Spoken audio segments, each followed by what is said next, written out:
ওই ফটো তোলস কেন? সাংবাদিকদের সাজানো মোর। দেখেন এই লোকটার কি দুর্ভাগ্য। একটা ভুল রাজনীতির কিভাবে শিকার হলেন।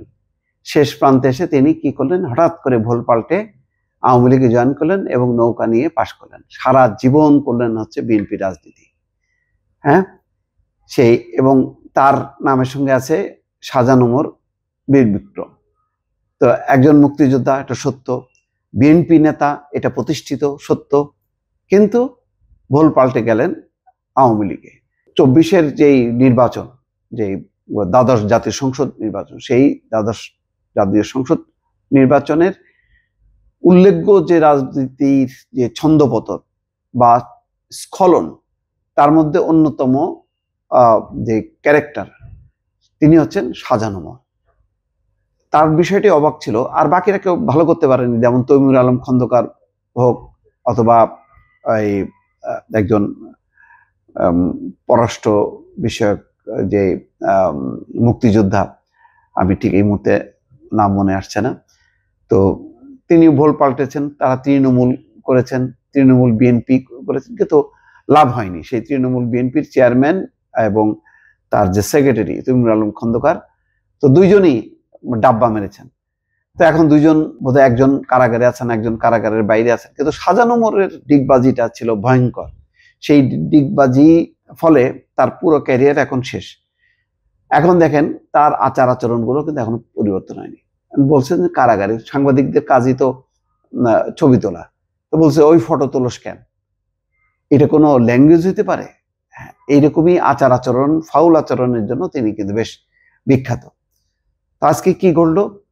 রাজধানীর আদাবর থানার গার্মেন্টস কর্মী রুবেল হত্যা মামলায় রোববার সকালে আদালতে ঝালকাঠি 1 আসনের সাবেক এমপি সাজানো মোর, IGP Chowdhury Abdul Al Mamun, DMP commissioner Asaduzzaman মিয়াকে গ্রেপ্তার দেখানোর বিষয়ে শুনানির জন্য নির্দিষ্ট ছিল তারিখ।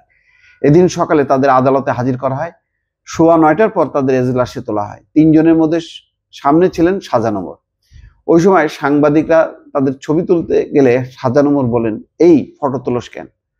পরে তাদের এজলাসে নিয়ে যাওয়া হয়।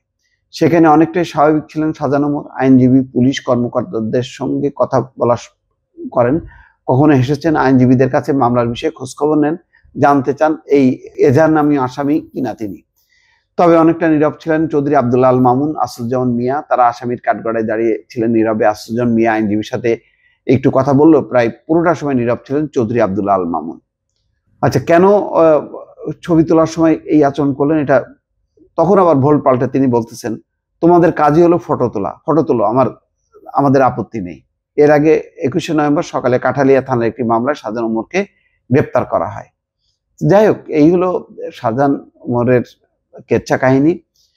অথচ 1979 সালের দ্বিতীয় জাতীয় সংসদ নির্বাচনে তিনি বিএনপির প্রার্থী হয়ে তৎকালীন বাকেরগঞ্জ 12 আসন থেকে এমপি নির্বাচিত হন।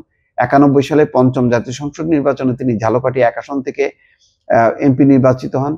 খালেদা জিয়ার মন্ত্রিসভায় তিনি প্রতিমন্ত্রীর দায়িত্ব পালন করেন 2 দফা। এরপরে তারা অনেক ক্যারিয়ার, কিন্তু সমস্ত ক্যারিয়ারগুলো শেষ করে দিল আওয়ামী লীগে জয়েন করে। এবং তখন তার হম্বিদম্বি কি ছিল, এখন কোথায় তার অবস্থান? দর্শক ভালো থাকবেন, আল্লাহ হাফেজ।